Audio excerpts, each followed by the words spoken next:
We just lost a whole building in New York. What happened? Officials say explosion and fire caused collapse of a building on 62nd Street. Oh. Yeah, but they... Oh, wait, look at that. Fat woman trips on top floor. The whole building's gone. It looks like it's about a 4 or 5 story building. Gone. Completely done. It looks insignificant. It looks like... doesn't look like a significant building. It looks like if you pulled a tooth out. It's completely gone. Is it terror? 3-story building located on 62nd Street between Madison and Park Avenue. That's like right there. It's like traffic. 4 blocks away from here. 5 blocks, whatever. Wow. I'm sure it's some dopey construction accident. These guys are always very careful. That sucks. Look at that. The whole building's gone, and the building next to it looks like it wasn't even damaged on both sides. Fucking whole life up in flames. That's gotta suck. Whole life? I think your life might be up in flames if you were in it. The government, man, they wired it. They fucking blew it up is what they did, man. That's why I don't get easy pass. It's a conspiracy. Look at him going with the long shot, trying to reminisce about 9/11. What's the other thing they're showing? It's a long shot of the area. It's a long shot of the area because they want to show the New York City skyline with a collapsed building smoke thing because they want to kind of conjure up images of 9/11. These vultures. Hey, how about someone wake up and look? We got audio. You can't Give me that run channel. and hide. Firefighters on the ground have just about knocked down. Madison Avenue is completely closed, and there are numerous street closures in the area. Passers-by, not going home busy I have things area to do. for shoppers and tourists, and many curious as to what's going on. But we did speak to some residents who they just said they heard an explosion, they felt the building shake, and then they just ran out. Next door is a high-rise, an apartment building, an apartment house. The first level of that building that exploded was the garage for that high-rise. The channel, or but beyond that, we're not sure. Another channel. Terms of what the remaining they're all over. They're the same. There were doctors' offices story everywhere. in that structure. This is on buzzing. You guys 62nd between Madison and Park. That's the latest from the Upper East Side. Marcus Solis, Channel 7. There's so many men can do at a certain time. I mean, clearly your top units, your rescue units, Rescue 1, I'm sure Rescue 2, and various different places from the boroughs have already come in there. Your collapse team, those are the experts who come in there and work on these situations. Once the fire is out, it's really, I mean, obviously now they're still in a rescue and a recovery mode, but once the fire is out, the point is to get in there and to be able to save anyone, if anyone is in that building. Right, and we want to go to an update now. Joe Bierman has been flying overhead in Chopper 2, brought us our first pictures and continuing pictures. Joe, what else do you know right now? Well, Casey, you're asking about damage to the building next door. We watched this tower ladder come up, and then all of a sudden we saw this fireman gesturing to the chiefs on the ground. If you look right above the tower ladder, you can see there is structural damage to the left, which is to the east of the collapsed building. See that big crack, and there's a large chunk out of the western side of the climbing on the roof is crazy. So there is damage to the surrounding building, the one that is immediately to the to the left, which is to the east of 32 East 62nd. The smoke just has now filled all of Manhattan. It continues to rise up at No, it hasn't filled all of Manhattan. We're on 57th Street. There's no smoke. You lying cunt. The smoke condition will affect people. We're like how many blocks away? 5 blocks away. No smoke out our window. This lying fucking alarmist ass. Joe, I don't know if you can speak to this or if Scott can here, but the stability. You're right. They are trying to invoke 9/11 images. They are. They're trying so much to bring up an image. How concerned do we get you to look about that? I guess we have a firefighter on top, so he feels pretty confident there. Yeah, I would say there's no immediate rush. They have not evacuated the crews off the top of the building, but I watched and you can see that tower ladder has now gone back down. I was curious as to why he came up to the roof. I am going to have to go take the battery tunnel out of this goddamn city today. Out of the building, the crack in that wall there. So that is of some concern, but shouldn't affect 59th Street Bridge traffic or anything. Type building that is probably very well. I hate the way they have to call it fucking Chopper 2 just to get their cocksucking news plug in there. Chopper 2. How about the helicopter? Because that's what it is. What are you going to take a ride in Van 2? Fucking cocksuckers. the extent of it's a helicopter. Of course it is. Where's Chopper 2? No, it's great. They got a picture. It says first emergency crews on the scene reported major change, but basically reported major collapse. Of course, we can see it. What are they supposed to report? Massive explosion was reported just before 9 this morning. Massive. It's a 3-story building. Collapse like that, you're going to have a lot of things that are going to burn. It's kind of weird. There's still a lot of. It happens from time to time. I bet there was a gas leak or construction or a little something. gas leak fills up with the gas. Fire. All the gas and little spark. Goodbye. But no more mice in that building. That's one way to solve that problem. They say rats start a lot of fires. Shoot through the wires. Yeah. They say short circuit. They say rats are responsible for a lot of fires in a city. They chew through everything. I know that she has an eyewitness with her at the moment. Let's hear this. Look at this able to tell us about what's happened this morning? Kirsten, good morning. This is Vivian Horan, who actually lives in a building right on the same side of the street. Vivian, describe what you were telling me you heard this morning when this building collapsed. It was a huge explosion, and everything shook. One thought that New York was under some terrorist explosion. That's why they have you on. Right. Terrifying. First thing that came to your mind. So what did you feel, and what did you do immediately after that happened? Well, I sort of stayed there numb. I made sure my husband was all right. I called him, and then I ran to the window, and I saw this whole building was just in pieces on the street. So then our next door neighbor said they're evacuating. We grabbed the dog and put a few clothes on, and she evacuated into a diaper. Certainly did. Got any damage? And what is that building that collapsed? We're hearing it was perhaps a doctor's office. I think it was a doctor's office for 2 doctors, and I believe one man lived there, but I'm not sure. What are you thinking? Look down the street at this point. This is not what you usually see when you're looking down East 62nd Street. Describe this scene. That's not stating the obvious. Well, it's full of fire trucks and policemen. And why is she describing what we're looking at? Have a camera. A lot of windows. Describe what everyone else is looking at. 30, but I don't know about our building. Stinks. So what are you doing right now? You've been evacuated. She's talking to you, cunt! Rescue units telling you. What do you think she's doing? She's getting marshmallows. So just have to hang out. Okay, thank you so much. I appreciate you joining us. So that's Vivian Horan. She lives in building number 40, which is right next door to this one, actually 2 down. If we could take a moment, though, I want to show you the street. We were able to move our camera and show you a different vantage point. You were asking what Park Avenue looked like.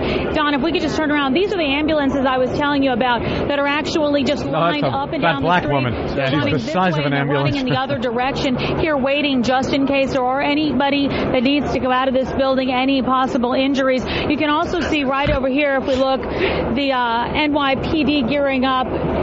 People that are going to have to go in there. That's the emergency service unit. And there are just one truck after another continues to arrive at this scene. Kirsten and Maurice, you can see how chaotic it is. I think this gives you a little bit of a better vantage point. Of course, a lot of these people are people who are walking along, saw something was happening, but there are a lot of people mixed in here. Looks like they parachuted in. Stupid woman is horrid. Because it is such a residential area. Is it? Okay, thanks so much, Tam. These are all people who at one point came out of a vagina. They got dressed this morning. They left their homes. They weren't born here. They weren't raised here like plants. We're wondering what the situation there is with them. They just keep talking and keep turning it off. It seems like they're putting themselves in danger by being right next to the collapse. Well, they're firemen. A pivotal role here because the command center is on the ground. That's where the person who's handling this entire scene is basically the quarterback of this rescue and recovery effort right now. These gentlemen are sizing up what the scene looks like from that vantage point, and they're able to give that information to the command post, and the command post can make decisions based on what they can visually see from there. I mean, you have think of it as you have gentlemen, you have firefighters on top of the roof, you have people in the back, you have people in the front. They're basically sizing it up. There's a big board in front that has all of the units involved in this rescue and recovery effort. You have, the firefighters, you have the trucks, the engines, the collapse rescue, the rescue workers, the wheels that they roll in on, the person who's the command person on scene. So all of these people play a very dummy this guy is. Just keep talking so they don't tune it off. and the timing of that. There's also quite a bit of information that can be available to firefighters. I know that they can have access to building plans. Yeah. Can they? That's interesting. You know, what's in the basement, how these things are constructed. Right. Really? Right. That kind of information. Yeah, how is that going to... possible gas leaks and things like that. Right. They're at their worst. Why don't you like this happens? Good question. Why don't you go over the canceled appointments from the doctor's office? A building fucking for all their area that Mrs. they work Harriet in. Nubbs was supposed to have her anus scraped. That will have to wait as the building is gone. And ask them what they know about this building and what they know about the gas, what they know about electric, and what they know about the construction of the building. This obviously is an older type building, and I'm sure they've been there several times before. They've done inspections there. They know what is in those buildings. So at this point, that information is already with the command personnel. Wait, can I do my... This is what this guy... All right, here we go. This is the same bit. I have nothing. I have no information. I have no information. I have nothing. I have nothing. I have no information. But people, please keep tuned in. And the engines, they paint them red. They use red paint in the factory. They have lights and sirens that get them through traffic easier here in this city and other cities around the country. Do you have Fox News? Because I want to see what kind of panic they're in. Yeah, breaking news. Let's get us Fox News because... townhomes, brownstone townhomes that are highly desired by people who can afford them. They'll go in, do a big renovation, and have a showplace property that they can keep for years and years and years. At any rate, this one is no more. Whatever it was, it's pretty much gone now, having collapsed as the result of some kind of an explosion and fire. Again, there are reports that people are trapped in the rubble. Reports. There are shattered windows nearby.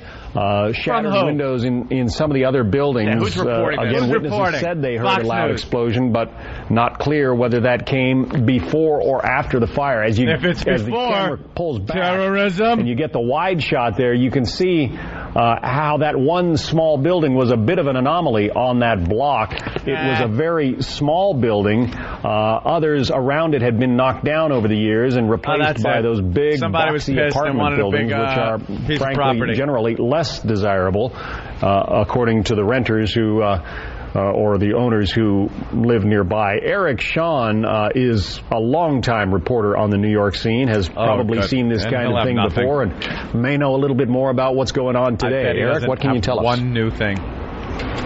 Yeah, John, the question obviously is what may have caused this fire and or explosion. Did the fire come first, then the collapse? It's Monday morning, potentially. If there was construction, it perhaps could be a construction accident or something else, or a gas main type of a situation.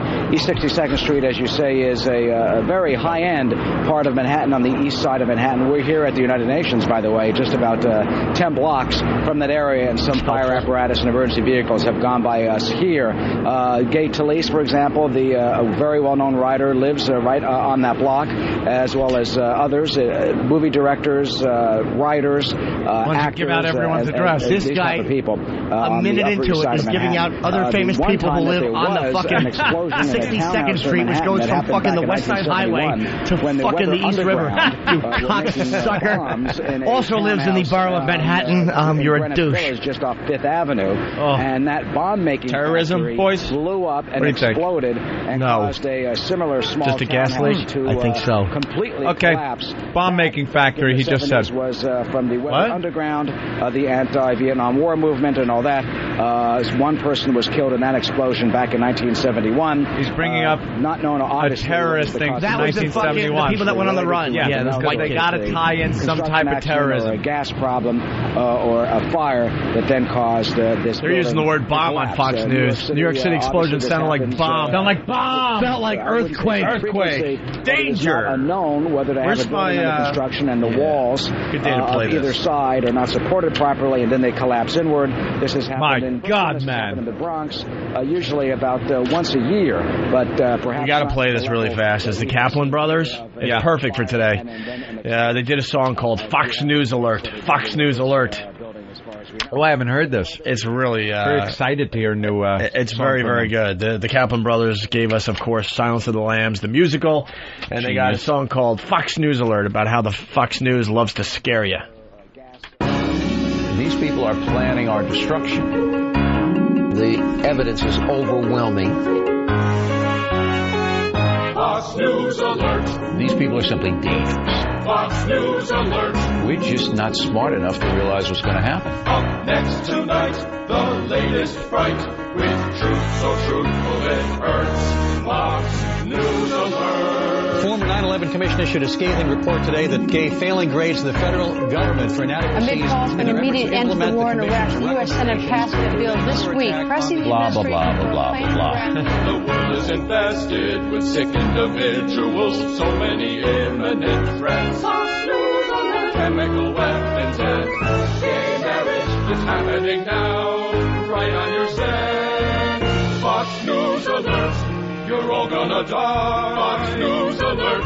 Don't you wanna know why? We already know that the Pakistani crazies can design a nuclear device, and we already know that anybody can sneak in here. What's coming next? You better prepare. Gotta stay on your toes. It's good to be scared. Keeping you posted on threats to beware. Fox News will protect you. We're here 'cause we care. Balanced and fair. The former Florida college professor said publicly America should be damned to hell and there should be death to Israel. Are you offended by the word Christmas, madam? Are you offended by that word?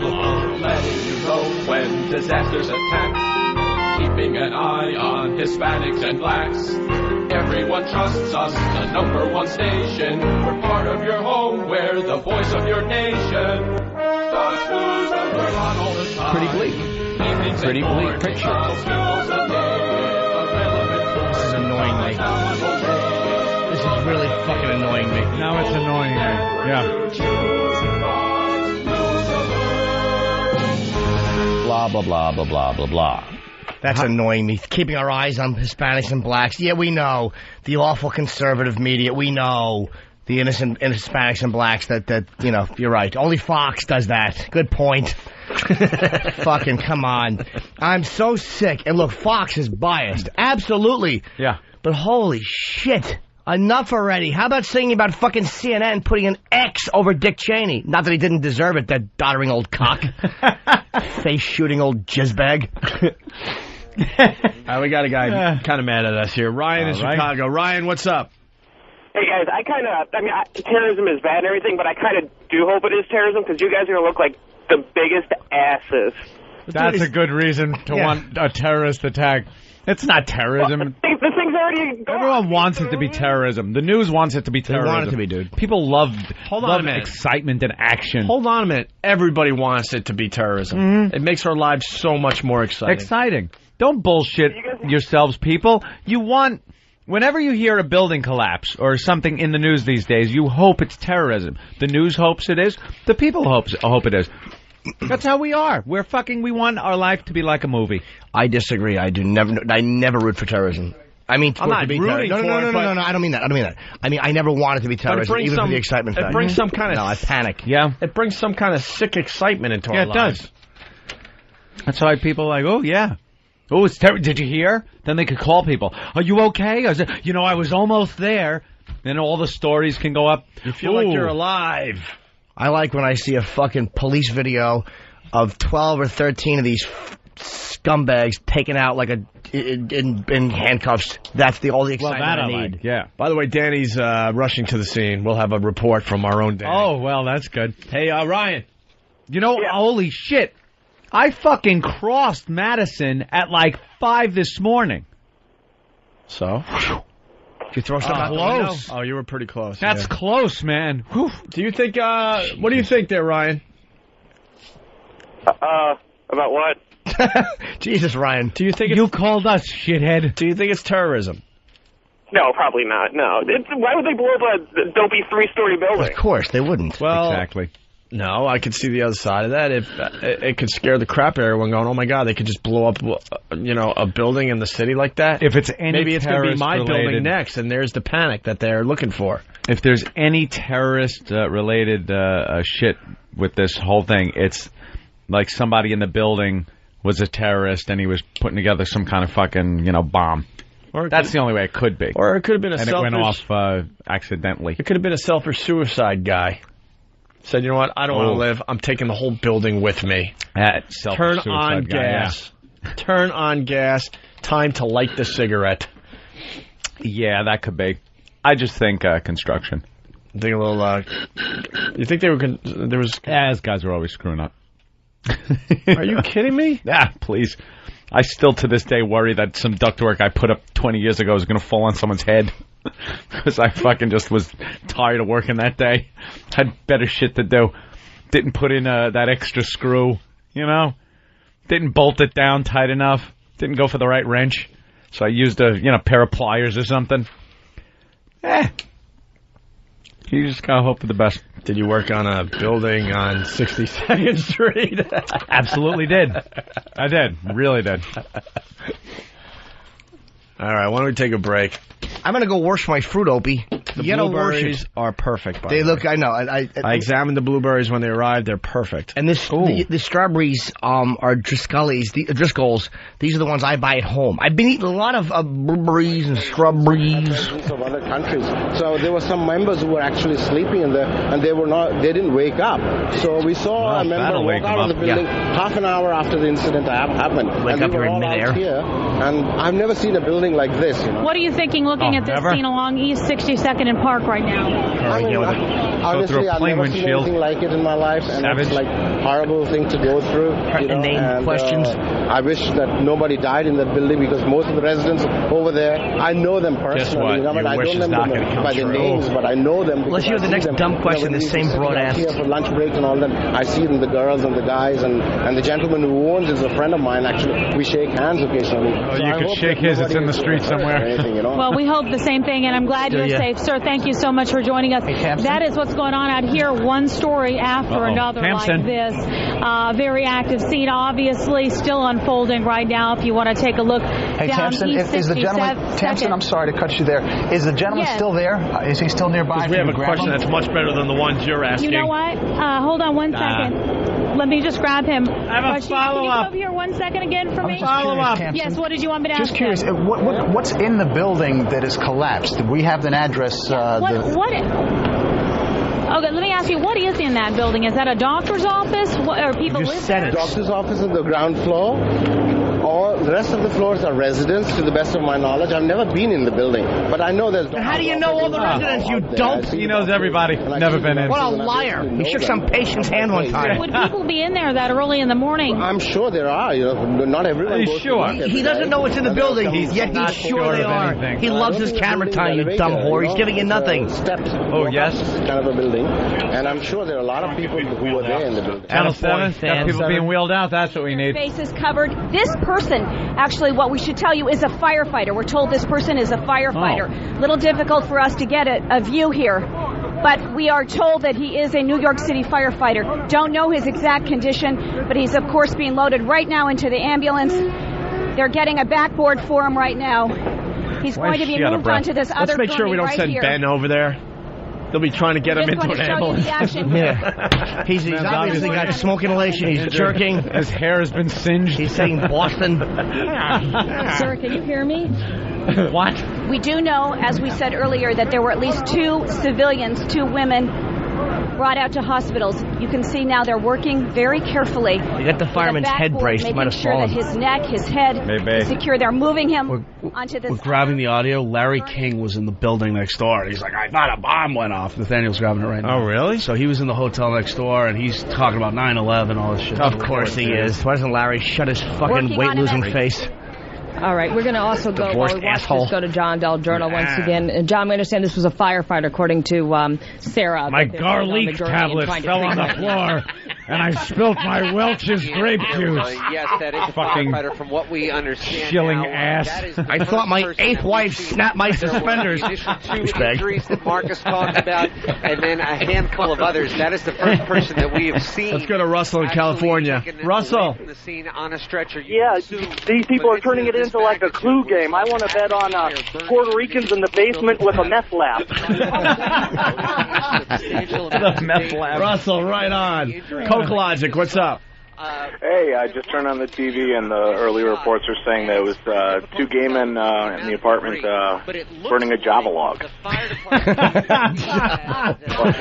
Java log. Damn, again. By the way, your most annoying 30 seconds below. This is a basement entrance. All right. Someone's suggesting the fire and explosion of this building here in New York came from a bear who was burning his Blink production pieces. Tim. Poor Steve. Tim. Hey, boys. What's up? Hey, I'm reporting live from inside the building here. There's flames.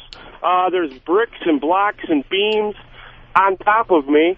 I believe there's firemen outside trying to get in. Are you injured, sir? Are you injured? No, I'm fine, actually.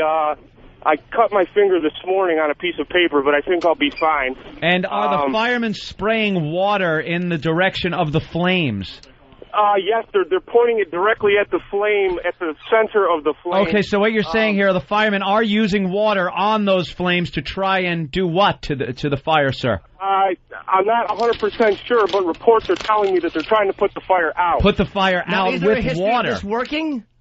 Well, the flames are getting close. I don't know. It seems to be working a little bit, but who am I to say? Who am I to say? Right, exactly. Well, we're getting a follow-up question, though, from the studio. Hold on. Can you talk a little longer, sir? Yes, sir. Yes. Yeah. Yes. Okay. Yes. The follow-up question was what Jimmy said. Is there a history of water actually working with fire? I believe in the past we have noticed. I think it was 1972. There was a fire on this exact street, and there was. The firemen used water to put the fire out, and yes, it did work. Yes. Now, right now, we're seeing smoke. Is this smoke associated with the fire? The smoke, I believe, was coming from that Java log, as the caller with before the me Java did log. say, yes. But the smoke, I don't know if it's coming from the fire. I can't say that. He is just as good an ass as all the people that are talking Good on job, the news. Tim. Thanks, Tim. You actually gave us as much as the reporters did, and he's not even there. Complete ass. All right, we should take a break. I got to tinkle and wash my fruit. Oh. At the same time. You got to, stop it. I wouldn't. The urinal and piss on that it. would be unhygienic. By the way, we were outside Free FM. Did anyone feel or hear anything? It was only 5 blocks away. No. They said it was like it was 9, right? Yeah, we were right outside. Yeah, we heard no sirens. There felt no explosion or earthquake, and they said it felt like an closer earthquake than we are right now. Everything feels like an earthquake if you're close enough. When you're on the elevator and it does that little lurch, you think it's an earthquake for a half feels second. Like an earthquake. You know, we were all outside. It couldn't have been more tthan 5-6 blocks away from where we were. If you're next to Ben when he's snoring, you think it's an earthquake. Right when it happened. Oof. All right, why don't we take a break? Oh, shit. Almost missed that one. I couldn't wait to spit that one out. All right, my head moved forward. All right, we got Danny. He's about a block away from the building collapse here in Manhattan. Danny, what's going on? You're on 61st and Madison. Indeed I am. I'm in the center of all the action, so to speak. What's the scene?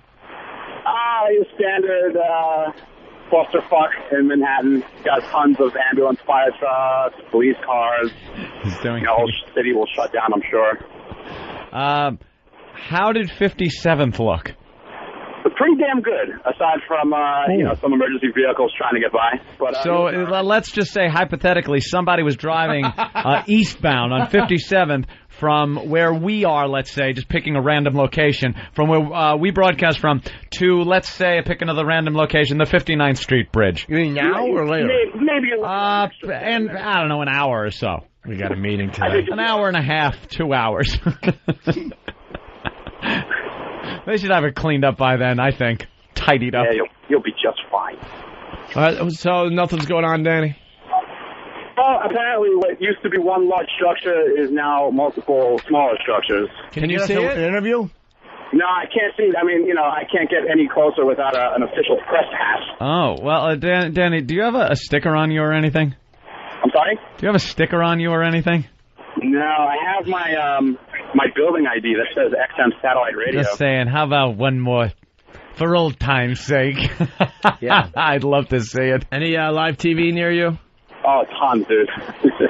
That's kind of what I want to see. Yeah. Now, like, look, there's nothing against Danny maybe just stepping into a live shot. Or how about saying that you're a witness and you saw what happened? I would lie. I do miss doing those, too. Do you have the Channel 2 camera right there? Do I have a what now? Channel 2, interviewing some guy. Oh, man, to be perfectly honest with you, I'm in the middle of the street, and I'm just looking for the first live shot I see. It's probably some, get the fuck out of here, yellow police tape. Danny, why don't you be honest and tell us that you're pretty much right outside our building and you didn't even go anywhere near the... Not even close. Not even close. I don't know. All right, Danny. I can't see the smoke if that makes you feel better. I just can't get any closer to it. Well, we can see it from here as well, so... All right, Danny. Right.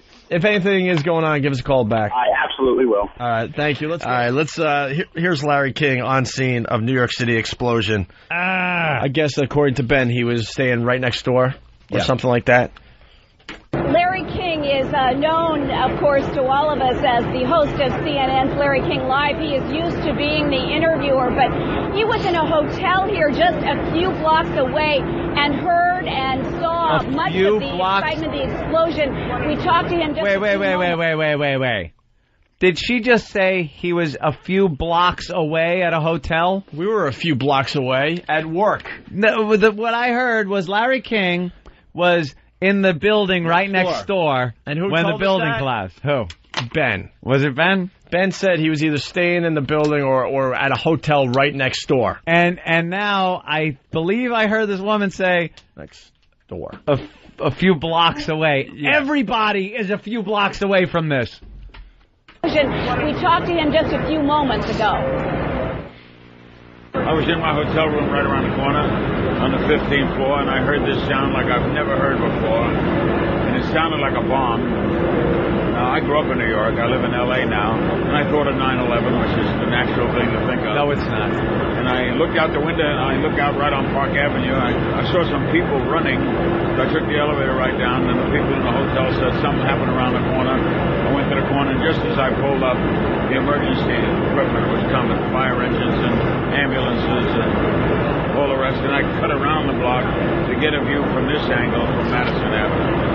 Can you describe what you saw? I saw a lot of smoke, people scurrying everywhere, and to its credit, because New York is amazing, the police, they react so quickly. What are they supposed to do? They woke off the streets quick. They were courteous to the people. They were never rude. Shut up. They made the people back off. Get the fuck out of here, you burning asshole. What are they supposed to do? He goes, I heard a sound. It would sound like something I've never heard before. What was it, a happy marriage? And here it is, Channel 2 now reporting Con Edison was investigating a smell of gas in the area. Oh, boy. Which could have been, now, with the time in the elevator ride down from CBS, it could have been Jimmy's asshole. Because language. This is still my home. I'm going with guy decides to kill himself and take the building with him. That's a ballsy move. So as you can see, that rescue has ceased. They have all come out of the rubble pile. They are all now gathering here at the base of the tower ladder. So from the scaled down activity, I guess there is not word of anybody else trapped, or they're not aware of anybody else trapped, at least here on the 62nd Street side of the incident. All right. Joe, thank you so much. There's also obviously people working in the backside of this building, too, that we're not seeing. And clearly, right now, intelligence is an important thing. I know it sounds silly, but intelligence is where people may be, where information's coming, where the guys on top of the roofs are seeing. I mean, they use high-power binoculars, too, to be able to see any kind of movement, a hand, a foot, anything that would give it an indication that someone may be in there. Name more body parts, you dumb cunt. We know what movement so is. that they don't needlessly put anybody else's life in jeopardy for the sake of that. They have ways of listening in, too, right, Scott? Right, they do, and that's Perhaps an important maybe factor. Maybe an ear wiggle. Perhaps what you a see lash flutter. on the surface, right below. Perhaps a fingernail growing. Below could be someone Perhaps who's alive an asshole that's fluttering. trying to get out, and you have to obviously use those techniques. Oh, of course you do. Yeah. An arm, a finger, a hand, we get it. More Larry King. Larry describes sound, the sound that he heard. Describe the sound. Well, the only sound I've heard like it as ever would be in movies. It was a boom. I've been in a few earthquakes. L.A., and an earthquake can make a sound, too. But not like this. It sounded like a bomb would sound. What a big... Like the bombing of London in World War II. That's the only thing I can imagine. You hear fucking sirens going off? Air raid sirens? Time to retire, Larry. It was like a boom. The only way I could describe it is it sounded like a building, a 3-story building, having an explosion and then collapsing. It sounded sort of like that. He's trying to find these poetic things that it sounded like, because he knows he's a newsman and he stinks. He's supposed to be good at it. It sounded like the Motley Crue's opening. Fucking dope. It then, in a crescendo of falling brick, it then... Yeah, shut up. Let's say hi to John in New York. John. How's it going, guys? Hey, John. Anthony, come on. You live in New York almost your whole life. Connis Edison? I didn't say Connis Edison. You did, you ass. I said Con Edison, you fucking cocksucker. Connis. Get me to tape, fuck dick. You jerk off. Like I would call it Connis Edison. Why'd you call it Connis Edison, did you? I never would have called it Connis Edison. Redirect the tape, goddammit. Yeah, maybe we can find the tape to say. Yeah, we'll do that. So you can apologize to John. I'm never apologizing to John. Why? Shut up. Everyone's saying I said Connis Edison. You did. I might have said, like, Con Edison. I might have, like, tripped up and then knew I was tripping up and said it again. Nope. What, you have it? Of course we do. And here it is, Channel 2 now reporting Connis Edison was investigating a smell of gas in the area. I said Connis Edison. Instead of repeating Con Edison, because I went into Edison before I was done with Con. Did you? So instead of finishing it... You owe someone an apology. I think you're right. You did say Connis. Fuck him. You said Connis. Fuck him in his fucking ass. Why, he's trying to help. No. He's just trying to help the program. Know what I meant, not what I said. You cursed him out. You owe him an apology. And he could call in any time to get that apology. This was handed in today. Yes, it was. Adam Carolla hangs up on Ann Coulter. Oh, no. Why do we care about this? I don't know, but it must have been riveting. I don't know. It was on the front page of Drudge for like 5 minutes. Why? Who fucking cares? I know. Was it really? Yeah. Good time. Like, for no time. Adam Carolla's going to be on the front page of Drudge. Oh. Good times, good times. So what's the story? What do you say, fan? If it's on the front page of Drudge, that means this is very important. Well, Ann Coulter was going to call in with, I guess she's promoting her book. She was like 2 hours or an hour and a half late with the phone call. So Adam was a little miffed at her to start with. And then after a couple of questions, she says she's pressed for time. And he's like, all right, later. Hangs up on her. And I kind of respect that. And that's a big story? Yeah, that was a big story. Well, let's hear how it went down. Here's the audio. Lisa Lampanelli in studio. Great to see you. You too, babe. Ann Coulter, who was supposed to be on the show about an hour and a half ago, is now on the phone as well. Ann? Hello. Hi, Ann. You're late, baby doll. Somebody gave me the wrong number. How did you get the right number? Just dialed randomly, eventually you got through to our show? No, my publicist emailed it to me, I guess, after checking with you. But I am really tight on time right now because I already had it. All right, well, get lost. Oh, my God. Did you really just hang up on Ann Coulter? Well, she's tight on time. I agree with that. I completely agree with that. Yeah, tight on time. Go blow. You're tight on time. I'm tight on time, too. And I don't have time for bitches, so let's move on. That was the interview with Ann Coulter that she didn't say something offensive. Saying it now. Tight on time. You know what? Go after yourself. You're tight on time. I say this, Ann Coulter. Why the long face? Listen, you bitch. Don't call in an hour and a half late and tell me you're tight on time. Of course you're tight on time. You're an hour and a half goddamn late calling into the radio show. Just take your crappy book and go pitch it to your stupid cable outlet. Well, I respect him for dumping on her like that. You got to give him credit. He finally did something interesting with his radio show. There you go. Maybe he finally did something good. Well, I don't know. I mean, you don't want to piss off his listeners, man. He's got like a whole army. The show's a disaster. Everybody in radio knows it's just a matter of time before he will be replaced, whether it's by us or somebody else. I'm not apologizing. That is a fact. You have to apologize. You were wrong, Ann. John. How you doing, Mr. Cumia? Listen to me. Wait, John, what did Anthony call you? Listen to me. What did Anthony call you, first of all? Sucker. Yeah. I don't remember. Yes. Very offensive. You could tell even by listening to that clip, you could tell that I know it's Con Edison. You were calling me out that I live in New York and don't know it's not Conus Edison, like I was calling it Conus Edison my whole fucking life. It was one of those verbal things where I said it when you mix two words. You ever do that where you take two words and you kind of mix them together? Like, almost like an apologetic asshole. Shut the fuck up, Jimmy. Exactly. That's a bunch of words. John's waiting for his apology. You're not going to get one. John. Why, he just called in to talk to you the right way. You're getting fucking fresh. Give him his apology. Go fuck yourself, John. Give him like no apology. Give him a sort of apology. I never apologize. You're like never Fonzie. wrong. I'm never wrong. You're like Fonzie. I was rude. Please, sir, I'm very... You were wrong on the card game on the boat. Yes, you and your chick were arguing, and she was right. And she was wrong. You were, right. Yes. Yeah, I know. Hey, it happens a lot. That made me very happy. I know. I didn't even know it was happening, but I was rooting for her. The dealer was fucking me up on that one. That was it.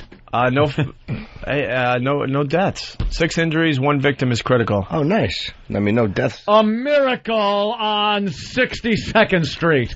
That'll be the headline if still stays no one dead by tomorrow. I can't wait for the headlines tomorrow. All right, John, I guess you're not going to get your apology. No, go fuck off. Too bad John Sterling isn't a newsman. And the building goes boom! And across from this building was a coffee cart, and Theodore Malonis was manning that coffee cart, and he said that the ground shook violently. He couldn't believe the force of the blast that pulled him back a little bit and shook his coffee cart off the ground, he says. What he did was he saw 2 women bloody, he says. He gave them ice, and he tried to keep them calm before the ambulances arrived. I also spoke to an electrical worker, Nigel White. He saw everything. He says he was briefly separated from his co-worker, and when I was talking to him, he was desperate to find this other man, and we looked around and we find this guy, and everything was fine in that particular case. But it's just been one story after another of people worried about their loved ones, people in the building right next door. In fact, if we can move 3-story building, how many calls can they get about people worried about? Exactly. There's an office and a salon, and we got 4 calls, and that covered everybody. Yeah, everyone's okay.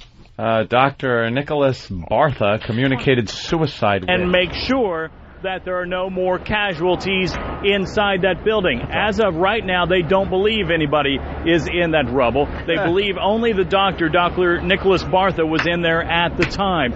Now, as far as what happened, initially we thought this may have been just an accidental explosion from a ruptured gas line of some sort, or something related to a leak of natural gas. But as we're hearing more about it, it appears that it could have been on purpose. This building exploded, possibly in a suicide attempt. There's a lot of collateral damage. I can tell you one building at least has been suffered significant damage, a hole in the wall. And I want to clear a couple of things up. Initially on the scene, we were told there was a parking garage under this building. I'm getting from a neighbor of this building. She said there is no parking garage underneath. How about doing your own homework? That is a relief of some sort, because we don't believe there should be any cars underneath, obviously. So as of now, 7 people injured that we are aware of, no deaths, and that is the good part of all of this. What about the doctor? What about the doctor? Suicide attempt, at least that's what the fire commissioner is telling us. Gretchen? Todd, unbelievable, at least from my perspective, that nobody else was killed in this horrific thing. Thank you for your update for us. We want to listen now to one of the firefighters who... Fox News should hire me. I know this stuff. Why didn't anyone else come up with that How can they hire you? Have a gig. I don't want this gig anymore. What are you going to do? Fucking go home and do... I'll give you as cranky as you are after the show. I got to go do Fox now for 8 hours. But I know this crap. Why can't one person come up with that theory? It was so obvious. Terror's more fun. A lot easier, right? Yeah. All right, here we go. Terror. Terror diva. Right. Yeah, we got to get right into it. That's a nice little tidbit that you started telling us right before the show started, Anthony. Good morning and welcome to the Opie and Anthony Show. We're going to get right into it today. Hi. The ONA virus spreading across America. Our phone number, 1-866-313-FREE. Your pals Opie and Anthony broadcasting from the greatest city in the world. Yeah, most people think it's for one reason, the greatest city in the world. Everyone just says that. We look at it another way. It's just the greatest city in the world because so much crap happens here on a daily basis that Opie was saying it in the office. One week, we have crazy homeless chainsaw guy hacking people apart in the subway. That was last week. That was last week. Old news. You don't even remember that guy anymore. Why would you remember when you got crazy divorce blow up the building guy this week? This city is unbelievable. We have a collection of nuts and kooks in an environment that is very video game-like. So you could just go around destroying things or hack it. What else do you do in a video game besides hack people apart with various weapons like chainsaws and things like that? You blow up buildings and it's just a pisser to live here. And it gives you a feeling of being alive. Right. Deep down, we all love this stuff. It comes on the news. Not many people will admit it, but deep down, we all love destruction. When it comes on the news, we gotta set 3 different TVs to 3 different news channels. You're scrambling around, changing channels. You want all the details. It's just because we enjoy this as human beings. By the way, what did I tell you in the office that I needed today? I can't supply that. I'm a heterosexual male. You ass. What did you need today? I needed everyone to tell me. Oh, that you were right. Well, look, they're already calling. Yep. Chris in Houston. Chris, what's going on? What's going on, boys? Just want to congratulate you on your prediction yesterday. Thank you, sir. During the XM show, this building explosion happened here in Manhattan. I'm sure it's national news, so I don't think we have to explain it too much. I said construction. Ann said construction. I said suicide attempt, and this dude wanted to take other people with him. And it was... Bingo! You said suicide attempt like 3 minutes after the explosion was announced. I was way off. I said hot air balloon crashed into it. Yeah. A Zeppelin crash. It's a Zeppelin crash. Well, I knew because I had a doctor's appointment, and he kind of tipped me off and said, today, don't show between... Today might not be a good day to show up to get your you-know-what scraped out. All right? Well, this guy, it just turns out... Can I start with the headlines? Please. We are so excited, obviously. Please. And I know you are, too, out there. Oh. People love this stuff. Don't say you don't. I have a special admiration for this guy now. Yes, absolutely. It might sound a little odd. Don't go against me yet. Don't jump the gun. Jump the gun. Thank you, Jim, with some more 1945 cliches. Right. And I think it's about time that, someone starts admitting that we, as humans, actually love this stuff. That's why the news covers it like they do. We love checking out war. We love war. War, destruction. We love car crashes on the highway. Carnage. There's not a person out there that when they're stuck in traffic forever because of a car crash, that when they get to the accident scene, they're hoping that everyone's okay and there's not much happening.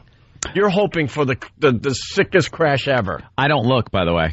You're not a looker? You know why? Out of principle.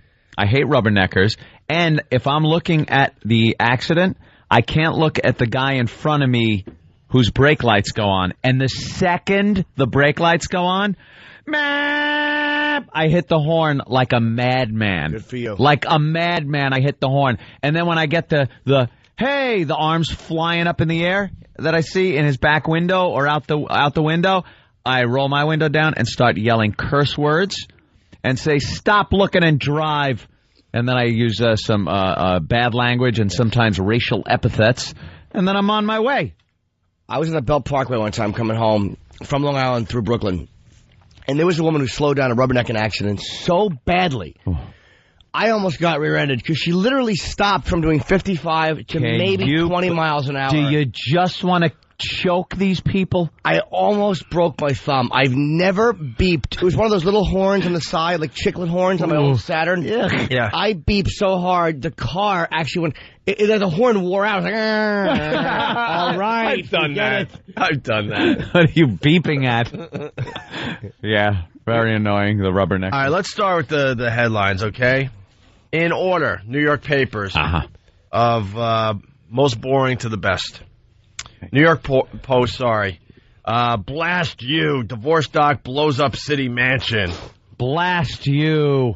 Blast you. Using old pirate talk. What the hell is that? Newsday, New York Newsday. Cops suspect explosion was blast of rage.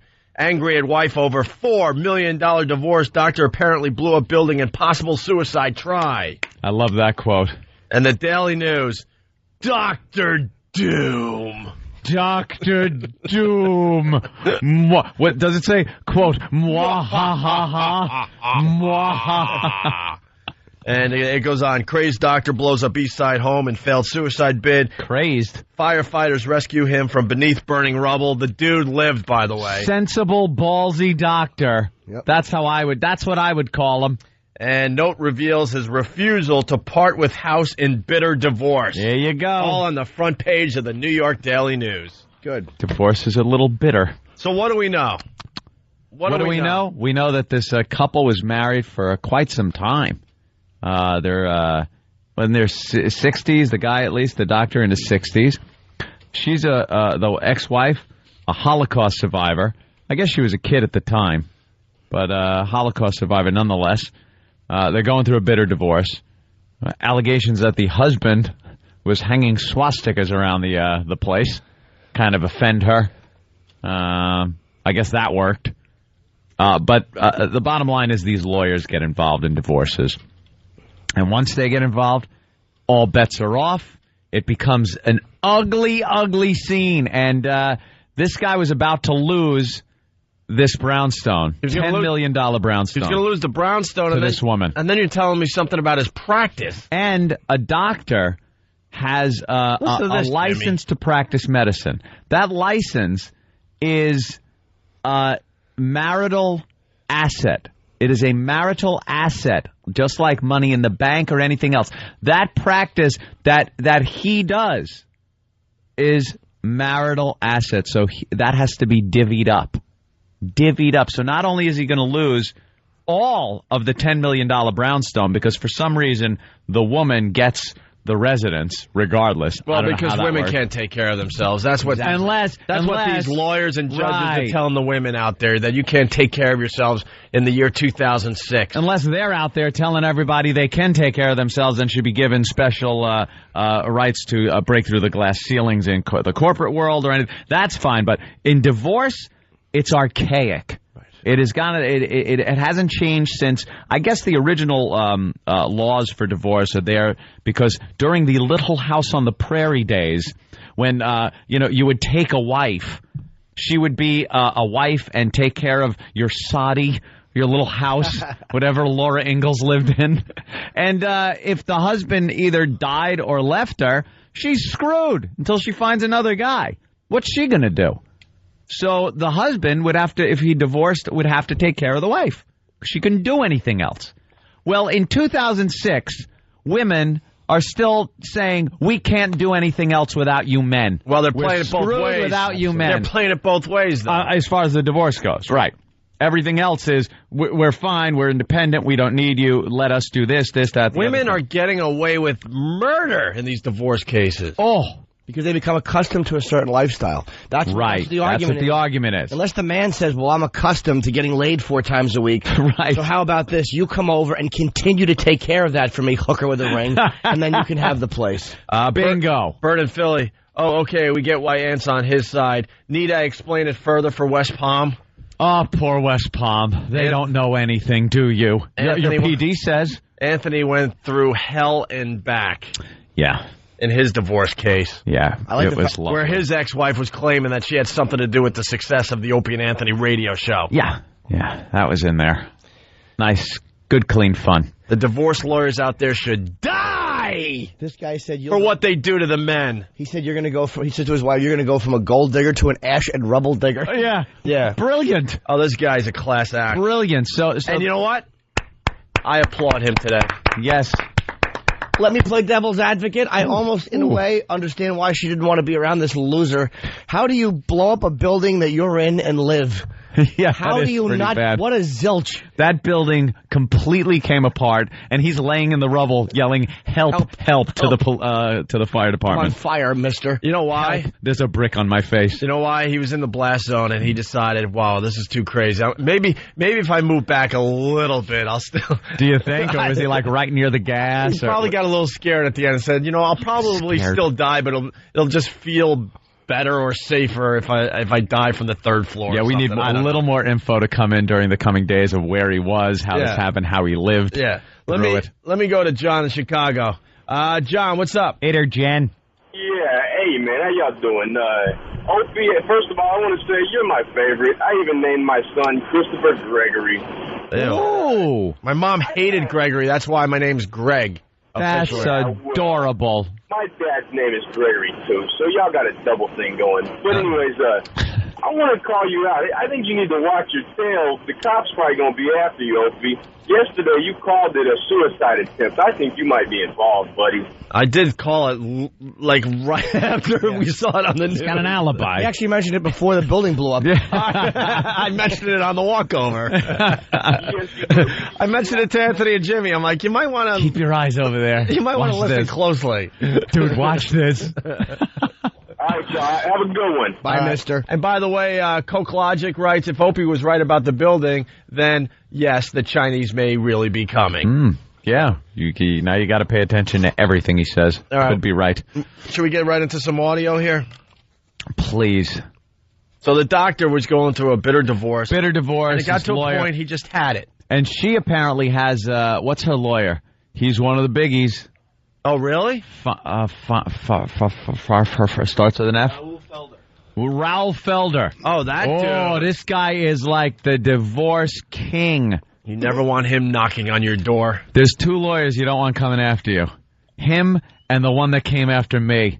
Stupid, fat Dominic Barbara. Who has to pay the disgusting lawyer's fees? Oh, the husband. The husband has to write a check. When it comes to money in a divorce and custody battles, you're right. Women are still back in 1910. Thank God we didn't have children. It's so unbalanced, but we all just accept it. These divorce lawyers are getting away with murder. The judges know it's not fair anymore. I thank the dear Lord that I never had children with that woman, that I would have to still have some type of civil contact for the kids, for the children. Ugh. Cut all ties. Lotto runs out if you're listening, dear. If you're listening, honey. Lotto runs out in a couple of years. Only a couple of years to go? Hope you're saving. Hope you're tucking it away. The lotto runs out. Only a couple more years to go? Give or take. No, it's a little more, I couple. think, it's 2006. Well, it would be 18 if you had kids. All right, few. More than a couple, less than several. Are you done by 2010? Yep. All right, that's not bad. Done, ski! You're going to get a huge raise one day. You're going to be like, oh, my God, look at this huge raise I just got for doing nothing. Here's what you want to do. You want to show her. On the next contract, when you guys renegotiate, you push the money onto me. I'll hold it for you. And this way it shows up not in your paperwork at all. And then, like, when time's up, I'll give it to you. I'll give it to Jimmy. No, but I'll give it back to you. To hold on to. You give it back to me. Of course. We actually tried to do that back in the day. That trick never works. I mean, I know you're kidding, but we actually tried it. Well, you hash these things out. You try to talk about it. It never went past the talking phase, Opie. It's one of those things that, like, because divorce lawyers, again, will keep tabs on every cent you have. Yeah. Where it went, what it went to. You know, it's like none of your goddamn business. And how's your marriage going? Apparently, the one he was in when he was sitting over my divorce, well, it didn't work out too well. Can I ask you something? She took you for a few bucks. You have to, hubby. You have to cut a check, what, once every whatever? Yeah, quarterly. All right, quarter. Are you allowed to, like, just have a truck back up to where she's living and pay her in pennies? I don't think there was any contingency put on what denominations I deliver the money in. Yeah. If I wanted to be a real bastard, you should. I could. It's, you know something? It's not worth You end up problem. No, because you end up like blow-up building guy. Renting a truck every quarter. You ever see War of the Roses? That's completely filled with pennies and guys with shovels. I understand. Sounds great. But you ever see War of the Roses? Yep. It just escalates. So? One side does one thing, the other side does the other, and I saw it happening. And I think a lot of people that have been through divorces see it happening like that. So you just at some point have to take a breath. Sit in the lotus position, perhaps. Get your rowboat. And a cinder block. Take the old bag and little Connor out to Modesto for a little cruise. No kidding. Hey, by the way, really fast, Bill from Waterford, he helps the show out every morning. The irony of this case is that this guy was a suicide bomber, but the news won't call him a suicide bomber, so they don't scare the public. Well, but they'll cover this news story as if it was 9/11. If they called him a suicide bomber, we would rip into the news like crazy. Forget about it. Yeah, this guy was a guy who wanted to kill himself and take the building down so the wife wouldn't have his practice or the building. Which, you know, I don't know. Wouldn't she get the insurance money or something? I don't know how that works. Perhaps, and I hope we find out that he canceled the insurance on the building and himself before he did this, because that's brilliant. He seems like a pretty smart guy. Yeah, he really does. Pretty sharp fella. He had it and just wanted to end his life, end his misery, and make her suffer in the end. How long were they married? Third time he tried to kill himself? Oh, my God. This is the third time? This guy stinks at it. I don't think he's a zilch. I think this is what happens when you're in these bitter freaking divorce cases. I mean, how do you not get it right? He's trying all these awful methods. One time he threw marshmallows in the air and he hoped they would fall on him to death. What a jerk off. Just get it done already, stupid. Now you got no house. Held his breath. He held his breath. And he fell into a pile of hot dogs hoping they would drown him. The way to do it is do the whole gas thing. Mm-hmm. But before you light the cigarette or whatever, you inject yourself nicely with some of the stuff you got laying around the office. Yeah. You're dead, then, you know, as you're fading out, you light the cigarette. Goodbye. Yesterday's horror came after 2 previous suicide attempts by Bartha, an emergency room doctor who worked at Lenox Hills Hospital. Last year, he was discovered barricaded in his basement, nearly unconscious after being overcome by gas.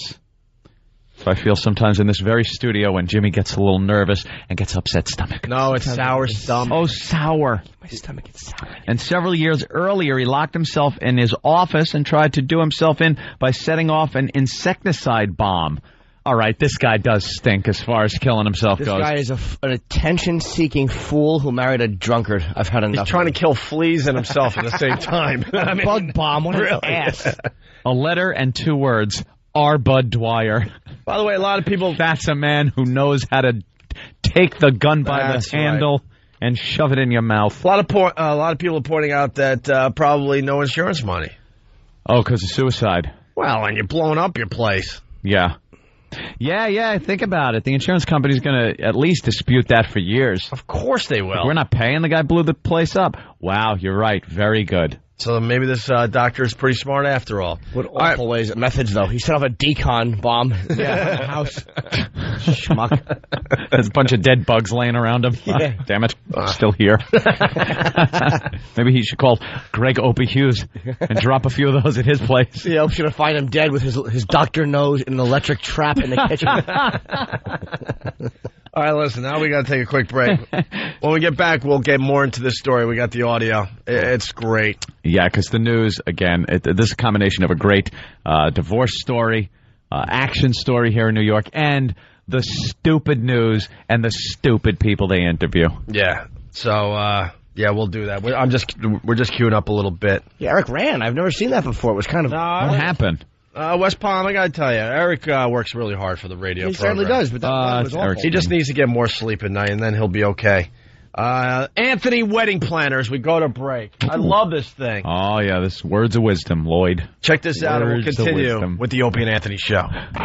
You're getting married. No. Here's Anthony from the Opie and Anthony Show to help you plan the perfect wedding. I'm talking to you. Oh, are you listening? First, you must carefully choose a wedding ring for your gal. I went into one of those jewelry stores in Penn Station, and I think I spent $300 on it.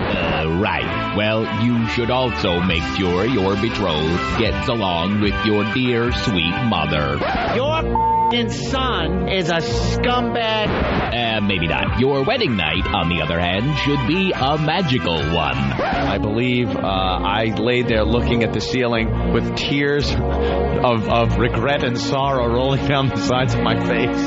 Just follow these simple steps and you'll have the perfect wedding. Just like... I got nothing. I was shocked. I was horrified. I was broke. Hopeless. What did I get myself into? It only took 9.5 years for me to leave. Never marry a wasp. I was a broken, beaten man. And I had been married for 6 hours. And a funny instant feedback from Stephen S. from Bayshore. I heard John Sterling was walking by the exploding brownstone and was heard to yell out, "Brownie goes boom!" I hate giving credits for that one. Steve is very funny. He's always on. That's why this is the greatest radio show in America, by the way. That's right. Because everybody else out there is taking this story and taking the serious angle. We say, ha! Bravissimo to the rest of the radio hosts out there. The real deal is we applaud this doctor. Unfortunately, some innocent people got hurt. And I understand that. I take that part of it very seriously. Collateral damage. But as a guy, we kind of understand what happens. Anthony understands what was going on here. What pushed this guy into this situation. And you'll hear during some of these stupid interviews that the news does, people saying, "This I don't believe it. This guy's a rational man," and blah blah blah. They call him a nice guy. That it doesn't matter. Take the nicest guy in the world and put him through that situation, and he can turn into a potential murderer or this suicide guy blowing up property. You always hear about things like that. You were getting there. You were losing your mind. How many years did your divorce take? Years. 3 years. Yeah. 3 years. They had no kids. No property. I didn't own anything. Didn't own a house. And I'm gay.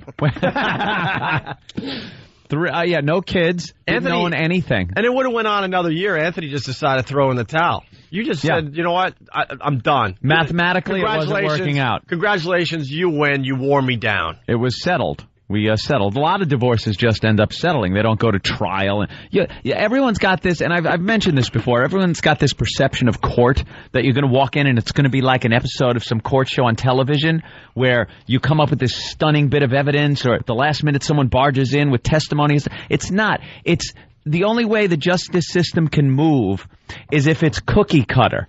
Everything's based on precedent and what happened before. So there's nothing new that's happening. Your guy A, she's girl B. Yep.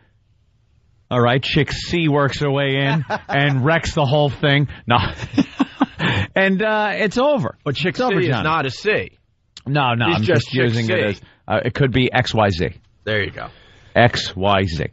And it just gets to the point where they look at money, it's like slide rule justice.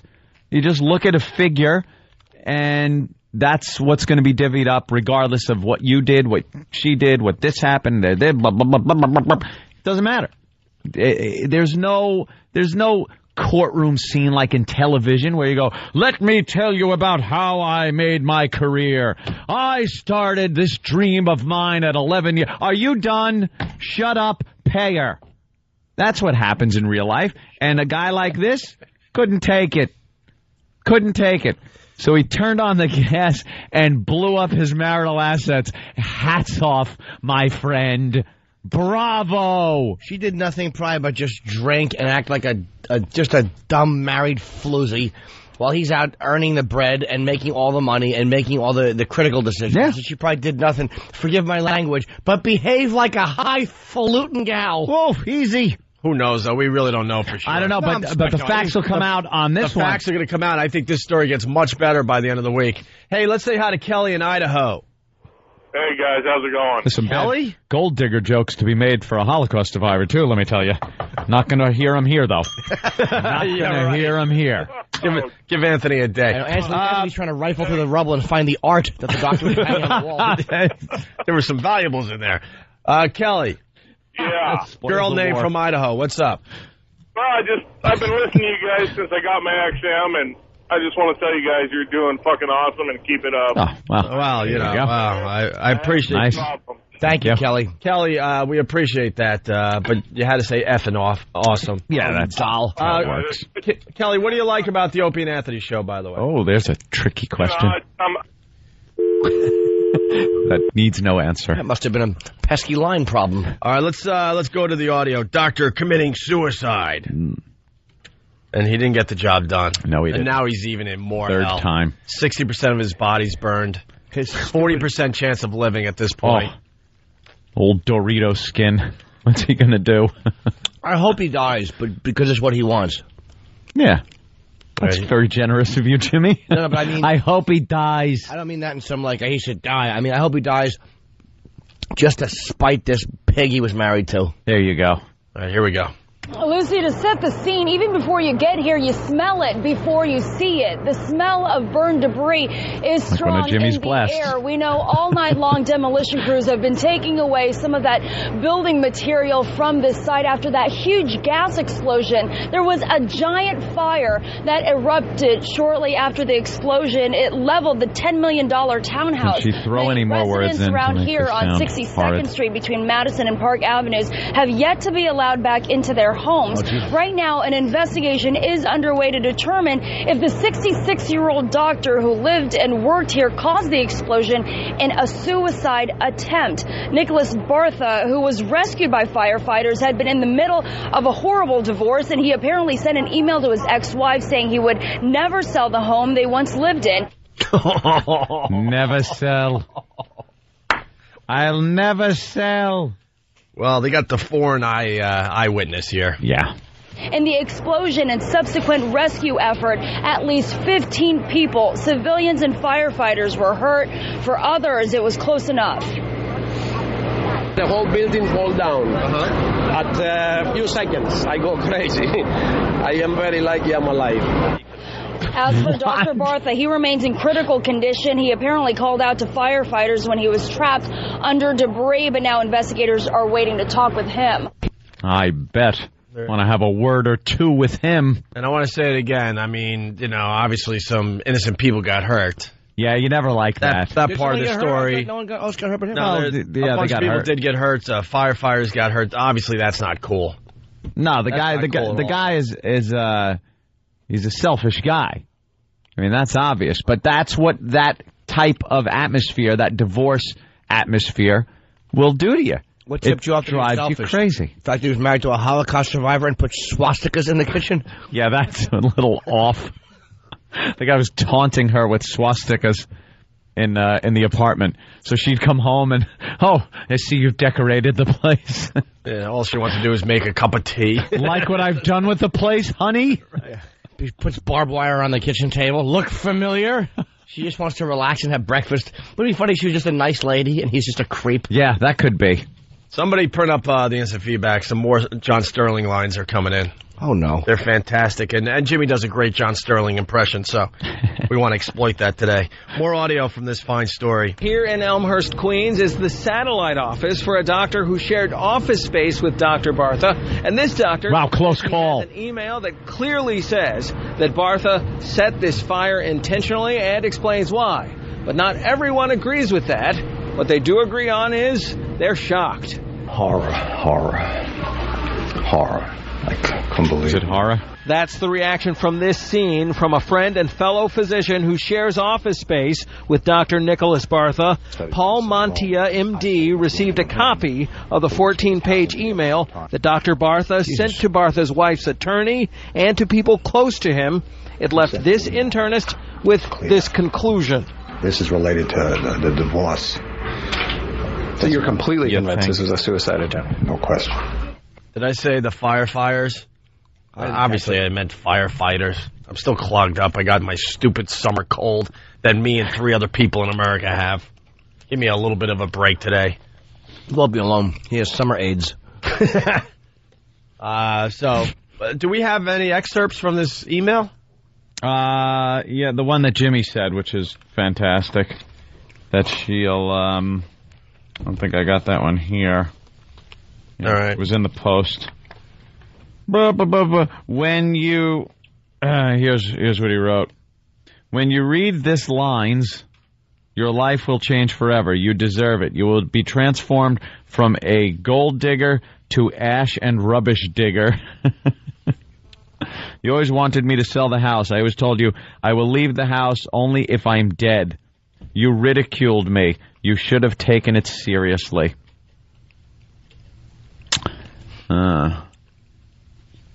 In the rambling missive, Bartha, 66, also chastised his ex-wife for forcing his hand by fighting for a multi-million-dollar divorce settlement.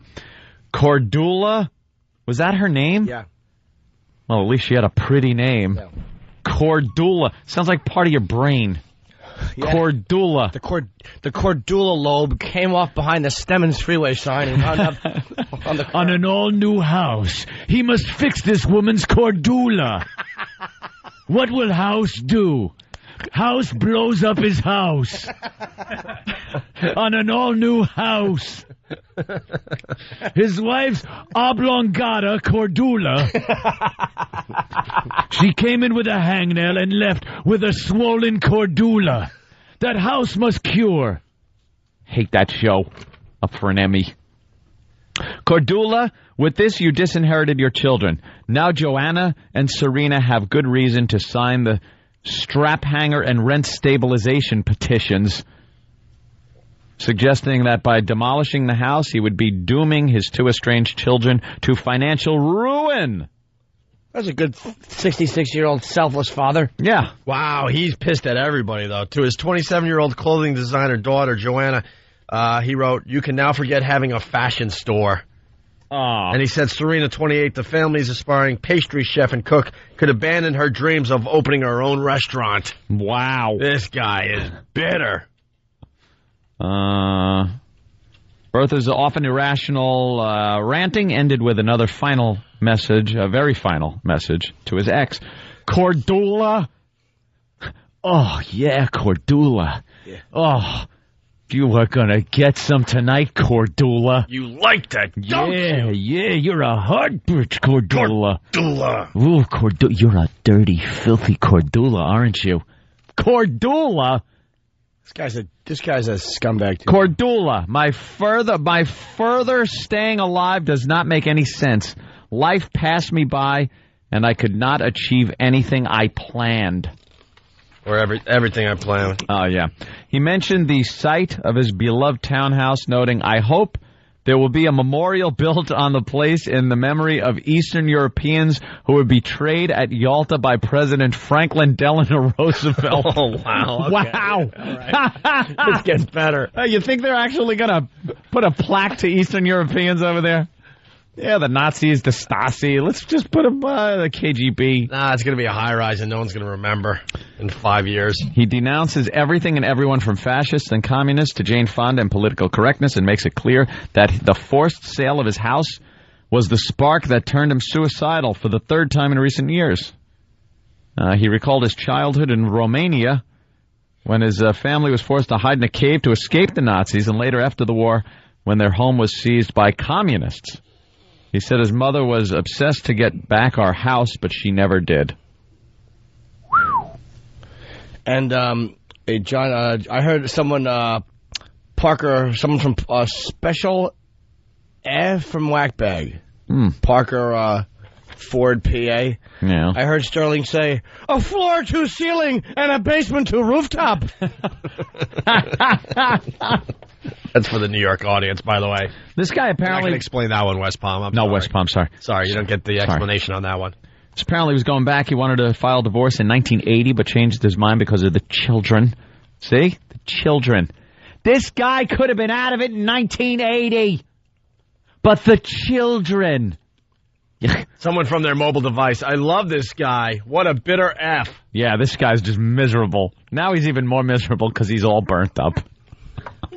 But in November 1999, he said child-rearing issues caused a major rift between husband and wife. See, what was I saying yesterday? What was I saying? Bartha claimed Cordula refused to control their now-grown daughters. 2 years later, Cordula Bartha moved out and filed for divorce. After a trial, she was granted divorce on grounds of cruel and inhumane treatment, which, by the way, is another great thing in New York. You need a reason, and they only give you like 3. Cruel and inhuman, adultery, and no sex for a year. Well, they said that there was a problem, which they didn't agree with the way the children were being reared. She said to him, please, just stop doing it.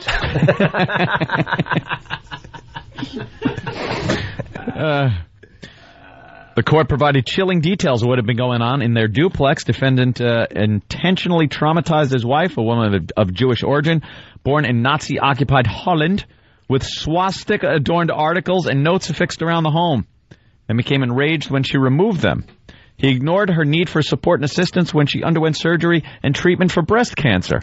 He systematically cut off her access to marital funds and credit as a means of psychological abuse. That sounds like lawyer babble right there, that last sentence. Because what are you supposed to do? Let her keep using the credit cards? Oh, wow. I can't tell you how quickly I called Amex. Hello, American Express? I'd like to cancel a card, please. Not before a cruise went on it, though. But I was reimbursed. Thank you, Opie. Yeah, she decided at one point to take Opie's ex on a cruise. On my dime. That was nice. Was nice of her, wasn't it? You got your money back? Opie paid for his half of it. Didn't pay for mine, you know. I had to. On that cruise. Well, your ex was a lovely lady. I learned. You live, you learn. You call up immediately. Gentlemen, if you're considering divorce, I'm doing a public service right now. Okay. If you're considering divorce, don't do what I did. If you're considering it, and seriously, like you're going to do this, don't dilly-dally. Don't dilly-dally. Take the initiative. Do everything possible to protect your assets. Cut off all credit cards, all this marital asset stuff. Get your hands on it. Get your mitts on it. Because that's how it's going to start, with her doing that. So you do it, and then go blow up your building. Stephen from Bayshore, another John Sterling impression. He also yelled, "The Barth TNTino!" TNTino. Gas, you. The Barthabino! And then another Kevin from Connecticut. John Sterling says, "A home run by the Romaniac." Romaniac. That's a good one. All right, He's sure gonna swastika her with this one. I had to say it. Fan eagerly writing down one of my bombs. All right, continue at the end here. This is some good stuff. Bartha, in his email, insisted his wife wasn't entitled to such a generous settlement because she, quote, had only one responsibility and she failed. He expressed she was supposed to educate her children. I do not think a cook and a seamstress is a very good result. Didn't they want to be like, she wanted to open a restaurant and be like a fashion designer. He just sees it as a cook and a seamstress. And a cobbler. I don't want a cobbler for a daughter. Cobbler. Hey, we got a Bob Murphy impression. What's the occupation where they put the rings around the barrels? A cooper? A cooper. My son wanted to be a cooper. My daughter's a blacksmith. A what? A cooper. It's people that make barrels. Yeah. Those big casks. Yeah, we all know that. Of course. Bill in Waterford has a Bob Murphy impression, Anthony, for you. Oh, okay. It's the second one in. Of course, the famous Bob Murphy flub. Do we have that we can play real fast in reference, or is it... It might be hard to find real fast, but... Yeah. Oh. You got it there, Dan? Well, not that one. Oh, not that one? Oh, boy, now everyone is searching. Do we still have Brian coming today, no? I don't know. He's a buddy of mine. I think so. Good. Or did he might have rescheduled? I don't know. Oh, okay. Something might be going on with him. Is it right here? All right, sorry for the delay, folks. We're on a roll today. This is the famous Bob Murphy home run Love this call. bad call. The pitch. high fly ball hit deep to left center field. It's way back. It may be playable. Agbayani can't get a play.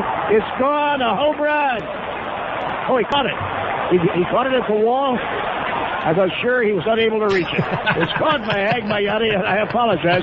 He was way out there, and it didn't look like he had a play on it, but he caught it against the wall in left center field. Way to go, Mr. Magoo. I hated the way he said Agbayani. Agbayani. Well, he always had a lot of phlegm. He had a lot of phlegm. High fly ball. Oh, look at that big explosion. Bartha flying through the air, on fire, flying, going back. There he is, Bartha in flames through the air. Oh, wait a minute. He's in the rubble and alive? My mistake. Sorry. I thought he was going to get caught by Agbayani.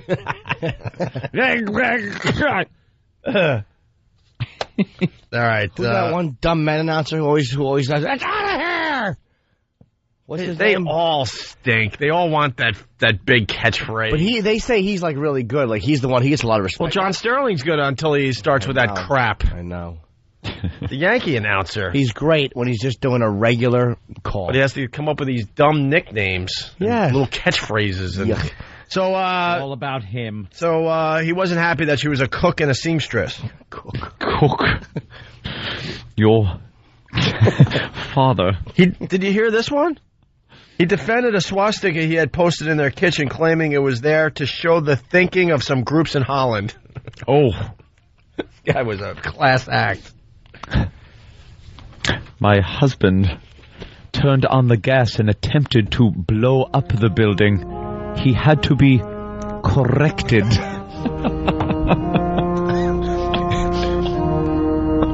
Walks in, the husband's got the bunny rabbit ears on, kneeling in front of another gentleman.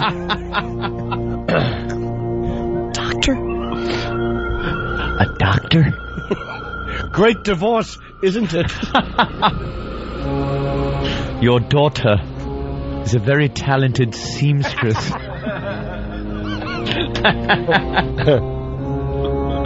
Hey, doctor, you hacked your daughters up into little pieces, didn't you?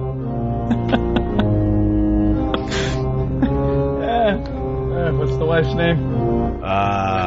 Cardula. Cardula? When you hear me in here working, Cardula, you stayed up. Cardula, I'm home. Cardula! Put down the bat, Cardula. Oh, that is very... Cardula. You yell that out and still finish. Yeah. Cardula! Oh! Ugh. It's actually sexier to yell cancer cells. Cardula.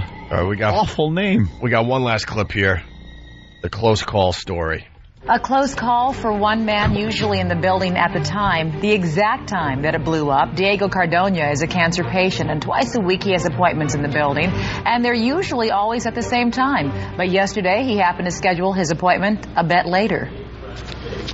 I'm supposed to be there. I'm supposed to be early, but I decided to make an appointment for 10 o'clock because it's Monday. I want to take it easy. I want to be relaxed. Cardona is a patient of another doctor who practiced in the building. He says Dr. Bartha has treated him a couple of times, and he's very surprised to hear the doctor is now under investigation. Yeah, we'll get the close calls now. Yeah. You're always surprised when a guy who slaps on a glove and checks you tries to kill himself by blowing up a building. That's never like to be expected by a patient. Oh yeah, I figured he was going to do that. That's why I continued to come back. Yeah. Plenty of people with a close call story, no matter what the disaster is. You always have to have the close call story, no matter what. Had plenty of them on 9/11. Everybody was on the news talking about how, I drive past her every day. Yeah. You and 5 million other people. What did Colin Quinn say about that? He had a great joke about that. Oh, I was just thinking that bit. Put it all in perspective. Something about something. He talked to people. He goes, something told me not to go down there that day. He goes, yeah, stupid. The news. And he had a whole other. Yeah, it was the whole thing. Yeah. Do we have War of the Kumias or not here? All right, that's fine. We had something else we wanted to play going in a break. Boston Strangler wants to beat building explosion guy, because that's what we do. We think we live in the greatest city in the world. We're being syndicated all over the place, through XM all over the country and all over Canada, and then CBS radio stations. We got, huge audiences in certain cities in America. So we tell you about these kooks in New York. Last week it was the guy with 2 electric saws on, attacking some poor, like 5'1" guy. A little guy. That was in the subway last week. We already forgot about him. Yeah. And now it's all about the doctor that tried to kill himself and take the building and other people with him. So we ask you, can you beat that story today? Can your city top that? Can your city top our city? Do you have a sillier goose than we do in this city? We'll talk to Boston Strangler next and see what he has. Something going on up there in Boston, obviously. Yeah. It's the O&A virus spreading across America. Wow, there's a huge crash in Boston this morning. In the tunnel. In what, the Ted Williams Tunnel? What happened? Boston Strangler. Morning, boys. What's the deal with that big, huge crash in the tunnel up there? Well, last night around 11 p.m., a 10 by 30-foot section of the concrete plummeted down from the ceiling of the Mass Pike Tunnel. Yeah. The connector between the Pike and Logan Airport, and killed a woman in the car. And today's headline in the Boston Herald is, you ready for this, boys? Yeah. Tunnel of Horror. Oh, wait, the freaking phone crapped out. I swear to God. Great timing. Horrible timing. The headline, once again? Tunnel of Horror. Tunnel of Horror. Tunnel of Horror. We got you beat today, Boston. Dr. Doom. I don't know, but we had a death. Unlike... Yeah, we had a whole building blow up and no one died. Right. Collapsing construction does not, it sucks, but it happens. That doesn't top a doctor blowing himself up. So Cordula doesn't get the place because she raised a seamstress. That Ted Williams Tunnel has been leaking and falling apart ever since they completed the damn thing. Maybe if a little money went into the tunnel and not into a bunch of construction guys' pockets. That's Anthony talking, by the way, Boston. Hey, I don't care. I speak the truth. I support all construction workers in the Boston area. Thank you. I support the construction workers. It's just some of the people like to maybe sit there with a truck running for a few hours while their pockets get full of money. That's right. You want to hit them, you have to tug on their purse strings. Ooh, that'll show them. All right, Boston Strangler, thank you. That's all I got in fullblownapes.com. Thank you, boys. All right. I don't know if that's going to make it through. No, it won't. Maybe not. Why would you blurt out a website, you goose? They dump them. So no one's going to beat our crazy story here in New York today. That's a good one today. That is a good one, but... That's unlucky lottery, we call that, what happened in Boston. Unlucky lottery. When you're just driving and, that piece of the tunnel could have fallen in front of the car or behind it at any moment. But it decided right when the car was underneath it. Unlucky lottery. It's like when one of those huge boulders on the side of one of the highways been sitting there, probably looked at a dinosaur at some point. Yeah, dinosaur. Saw a mastodon perched on top of the mountain. That rock had been there since then, and decides when you and your family are driving under it, that's when it's going to roll down the hill and roll over your car and kill your family. That's unlucky lottery. You know what the odds are of that happening? It's a rock boulder. It could be more than that, Perhaps Jim. more than that, gentlemen. All right, we got a little inner city, not inner city. We got a few cities fighting right now. Mike from Long Island. Mike. Hey, fellas, how you doing? This is what we love about a syndicated radio show, by the way. Every once in a while, we have to explain this to West Palm Beach. Cities will actually start attacking each other on our show, and we sit back and enjoy it. Yes, Mike. Well, I will say, of course, some jackass from Boston is going to call and say that they had the most exciting story. When don't they think they have the most exciting story? This is the worst case of second city disease I've ever heard of. A building fell down in Manhattan. A little bit of a rock fell down in a tunnel, and it's a big story. Get out of here. Those guys are losers. All right. Blown up building sucks. Blown up building sucks. Yeah, we get it, Cordula Boston. swallow, yeah. All right, Chester from Missouri. Yes, Chester. Yeah, but I had a friend of mine. I got two stories for you. I got a friend of mine, his brother tried to kill himself once. Yeah. And he put the gun up to his head. When he pulled the trigger, the bullet went between the skin and the skull and went up the other side that way. He lived then. And he was like in a coma for a week. Oof. And then the second one is I was driving to Pennsylvania, I drive a diesel, and of course you do. There's about a 300-pound black lady. Me and another driver's come up on this bridge, and she jumped. When she jumped, she landed about 200 feet in front of her truck, and she bounced twice and lived after that. She lived? Yeah, she lived. You actually saw her bounce about 2 foot in the air after hitting the ground. She couldn't have jumped 200 feet, sir. She didn't jump over 20. Wait, she hit the concrete? Yeah, she hit the concrete, bounced twice. Wait, so you're saying she jumped from what is the equivalent of a 20-story building and bounced and lived? Off a bridge. 200 feet is a 20-story. Oh, that's different. If you fall off a bridge or you fall off a roof, your body knows the difference. Fall off a spaceship, it's the same thing. Yeah, it's a softer landing if it's you jumping off a bridge. Off a bridge, yeah, then I it know is a that building. For a fact, yeah, actually. I learned that in Geneseo. I want to know if when Anthony passes, are the Nazis going to put a plaque beside him on beside Hitler's tomb? Hey Chester, I want to wonder something too. I'm wondering when this phone call is going to end. Yes, we'd like it to. Thanks out, boys. Thank you. All right. Too late. Exactly. She jumped over a 20-story building. Did she? Yeah. Mike in New Jersey. And bounced, really? No, she's dead. Yes, Mike. I'm sick of you explaining of course she is. in detail Silly. when we already understand. If a guy wants to complain about another city, you don't have to give us a 5-minute explanation that sometimes people will complain about other Mike cities. is sick of me over-explaining everything. I learned it in broadcasting school. Can I just say that something most people first? are dummies, and you need to set the plate every single time you talk. That's right, Mike. Ope went to broadcasting school many years ago. Professional broadcaster. Before you go into anything about this, I just want to say that Mike from Jersey is calling to explain that Opie sometimes over-explains things. We get callers sometimes that call in and let us know how they're feeling about certain things, and that's what Mike is doing right now. Mike? Come on, Mike. Give me a break. Cut him some slack on that one, I Jack. have a very thankless job. Help me out a little bit sometimes, all right? I can't stand it. It takes forever to get through funny parts by explaining. Well, sometimes you gotta re-explain things. I could explain the ins and outs of radio if you would like, but it would bore the audience to death. No, it wouldn't. I'll tell you this much though: every 15 minutes, you got an entire new audience listening to you. That's how it works. And some of those people don't understand some of the storylines and don't understand that we do get off when the cities fight each other. Oh, we got audio of building explosion, Doctor. Yeah? Yeah, in the hospital when they offered him something to drink. No, my health doesn't allow it. Oh, so he's still not feeling well. Do you have food all right? Food, all right. Try the wine. I'm pleased you appreciate good wine. A victim of the modern age. Poor girl. She was very badly raped, you see. You see? How do you not love that clipped speech? The doorbell. I suppose you better let him in. Clockwork Orange clips. Thank you, Than. That guy's voice is so freaking creepy. See? Yes. All right. No, my health doesn't allow it.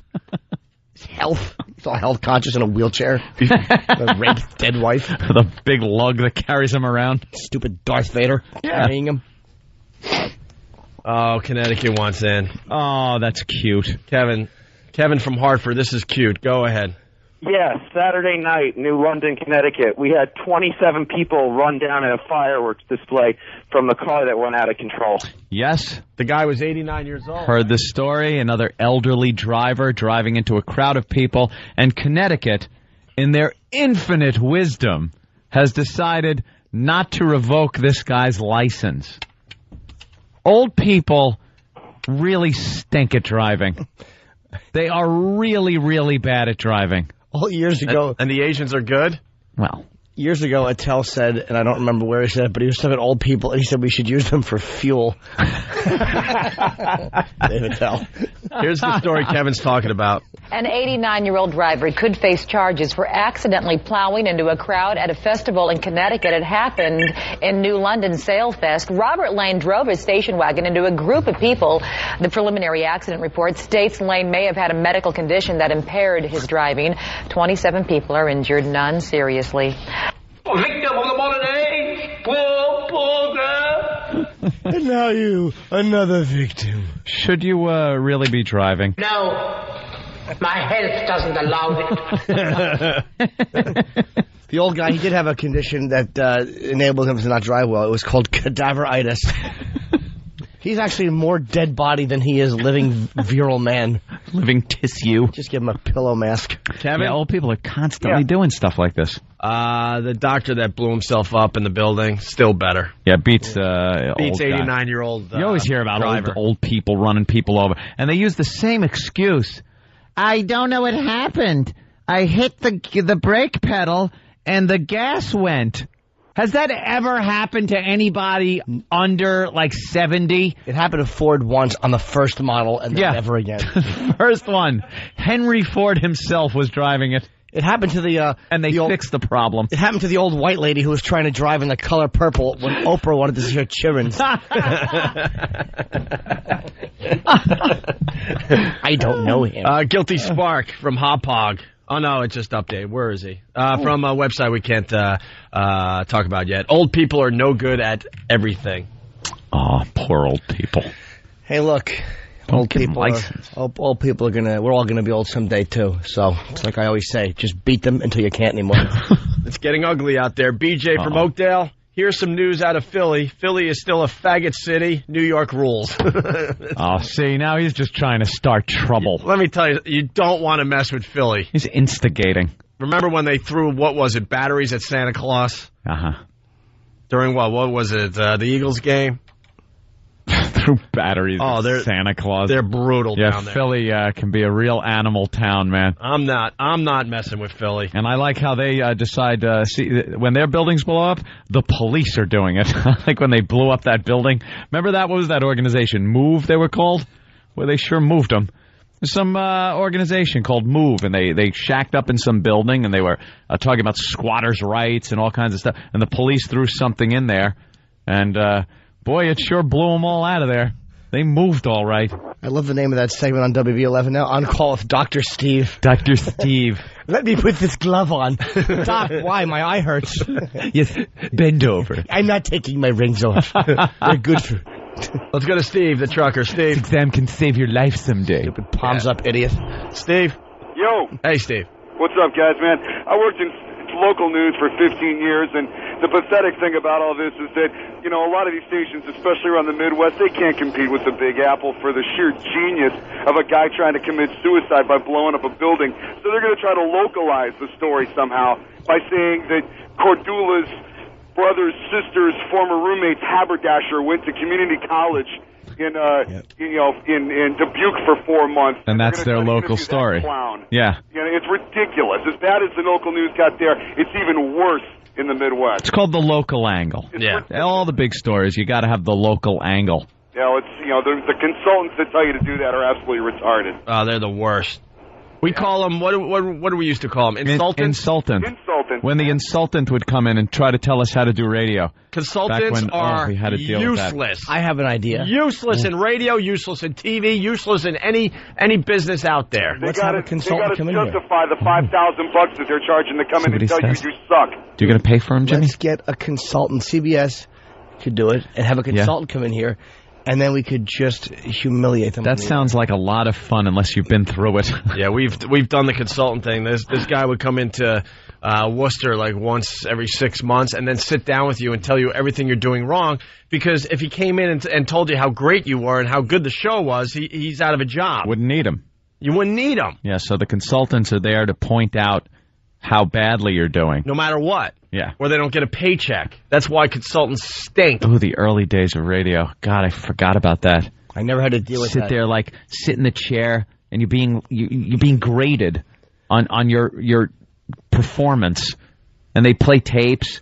You go, stop the tape, listen to one of your breaks, and go, I think you went a little long talking about that subject. Or, you gotta hit the subject really quickly.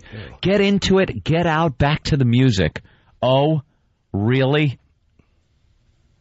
All right, this is why Philly's badass. The last time we saw him was in a strip club in Atlanta. Yeah, and he told me I needed to talk to a psychologist. The only piece of good advice he ever gave. Yeah. I don't think that's strong enough. Check yourself in and talk a lot. Well, where is he with his career? And where am I? Where is he? I always knew what I was doing. Where is he? Sounded crazy at times, but I always knew the ultimate goal. And I'm doing the ultimate goal. What are you doing? Yeah, I'd like to know. What are you doing? What are you doing? Oh, what are you flying to Fargo because the morning show over there needs some help? Need some help. They're tanking. Chris in Pennsylvania, what's up? Hey, Ant, those Philly cops didn't just blow up a building. They blew up a whole city block of row homes. Oh, yeah, that's right. It was a whole, block that wound up burning down. Yeah. Yeah, great move. Yeah, don't mess with Philly. Josh, what's up? Yo, guys, what's going on? It was ice balls that we threw at Santa Claus. We're damn proud of it. Ice. And made Wilson Good tied with Frank Rizzo for the greatest mayor in the city of Philadelphia because he dropped the bomb on his own people. A whole city block of them.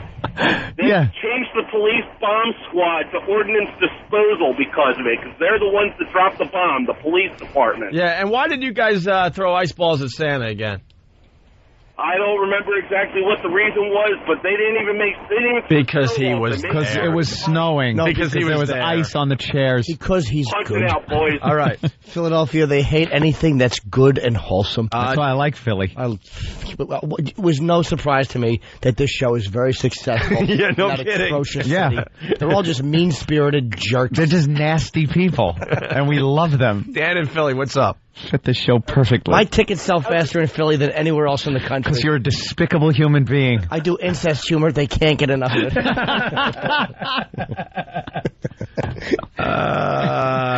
Let's go, Dan. I lived in New York for over 20 years. I live in Philly now. Philly is much more badass than New York. Hell, we have the only sports stadiums to have courthouses and jails in them because we kick the ever-loving crap out of all the visitors that come to our stadium. I'll give it to you now, but not in the old days. Oh. I give like Daryl Dinkins era New York. Daryl Dinkins. David Dinkins. Daryl Dinkins. Didn't he play for the Mets? Daryl Dinkins. David Dinkins, New York. I give higher marks in violence and genuine creepiness than Philly. There was come on, let's think back. There was some wild stuff going on in New York City back then. You were afraid to do anything after dark. Oh yeah. Koch years were bad too. Yeah, and the Abe Beam. You were an infant. I was a little boy. What do I still am sometimes, people tell me. I want to thank John from Boston for being a buzzkill today. Trying to have a little fun as people go to work. Well, he writes on the instant feedback, "Oh my, I'm so," and he writes "so" in capital letters. "Oh my, I'm so upset that New York wins the people blowing up buildings contest. You could keep that, and before you ask, you could keep the airliners crashing into buildings crown too, jackasses." Fine, if Boston keeps we don't screen people when they go through the what is the word? I'm so stupid. Airport security. Thank you. Yeah, John, where do you think those planes came from? He's from Boston. A couple of them, anyway. I'm going to have to over-explain again, but John, we're just trying to have a little fun. And I'll over-explain, John, you're a douche. People have miserable lives. They're in their cars. They just want to be entertained and laugh a little on their way to work, John. Were we having a people blowing up buildings contest? No. I don't think we were. No. John, just John. His name should be just douche. From time to time, we talk about the kook that is in New York City. And then we ask the rest of America if they got a bigger kook. Match it. That's all it is, John. Hey, John, why don't you get AIDS? Just AIDS. Go listen to something else. I'm sure the Hillman has a terrific Mantown bid you can check out. There you go. Me and Kenny were just talking detonators. Yeah. That's all. The Dead Man Switch. Dead Man Switch. Trying to figure out, this guy, they're giving him a 20% chance of survival. The guy, the doctor, blew himself up yesterday here in New York in the building. And trying to figure out, because Opie's saying the guy's a doctor. Should be able to inject himself with something if he wants to kill himself. And make it easy. And blow the building up. He has then such we're trying to figure out a way. Soul and such anger. Yeah, this isn't just about killing yourself. This is about the way you kill yourself and the building coming down and everything. So But then we were trying to figure out how he would inject himself with some kind of thing that's going to kill him and detonate the building. Like, you want to kind of be out before you blow up. So you'd have to do a dead man switch, which is like holding a button in your hand down. When you let off the button, it blows up. So when you pass out, you'll blow up. And you won't know because you've been passed out. But then Kenny brought up, what about the death grip? You know, if you die and you seize up, you won't let go of that button. So then I suggested the switch you stand on, like they used in that, the Chechens used at that Russian school, where they just stand on a switch so that if you get shot or move, I had to stop the music. The whole place blows up. How did you know that? Oh, they had a great documentary on it. I just knew there was a big Showtime. explosion, and it was unfortunate for a lot of people. 3 days. You knew which switch they used? I think it was 3 days in September. It's a documentary that's on Showtime. It's about that. Yeah. They just killed the rebel leader, too. Yeah, they just nailed that guy. That's why Anthony ordered Showtime. Yeah, he also... Just for that. He saw that documentary. I got to have it. He also knows the name of the people... Or what the job is called of the people that put the metal rims around old barrels. The barrels. You know what that is? Yeah. A cooper. A cooper is a guy that made barrels back in ye olden days. Yeah, you and 3 guys know that. I think it's because I went through my Renaissance Festival phase, where I used to go to a lot of Renaissance fairs. Used to meaning last year. Everybody knows like a blacksmith. Yeah. A couple of those old school jobs. Oldie school. He knows what a cooper is. I learned from going to the old Bethpage Village Restoration. Holy crap. He probably sat there and watched somebody do like working with metal seminars. Hey, why not? You know we do a show with a nerd, right? Yeah. I'm not a nerd. I'm borderline geek. You're far from a shock jock. I'm borderline geek. Nerd. No, I'm not a nerd. I'm borderline geek. Hey, but Anthony. I have no interest in comic books or things like that. But I kind of like, Dude, you're a nerd. You really are. I'm not a nerd. Or you want to make sure people know that you're smart. Nerds are because different. you never got the high school diploma, so now you're like, well, but I'm going to show people how smart I really am. I was fun and smoked pot in school. It can't make me a nerd. Picture bringing that conversation up on a first date. Just bringing up, you know what a cooper is? I would never do that. Who made barrels? How a conversation with Bill Burr turns into the same conversation I'd have with a first date. Bill, don't flatter yourself, okay? Oh, this is great. Jesus. This is what we want to hear. Go ahead, Jeremy. I'm trying to insult you. That's all I'm trying to do. Jeremy. Good morning, boys. Good morning. I want to defend Anthony. It's not that he's that smart. It's just you guys are really just that much more stupid. Attaboy. Okay. All right, wonderful. I'll accept that.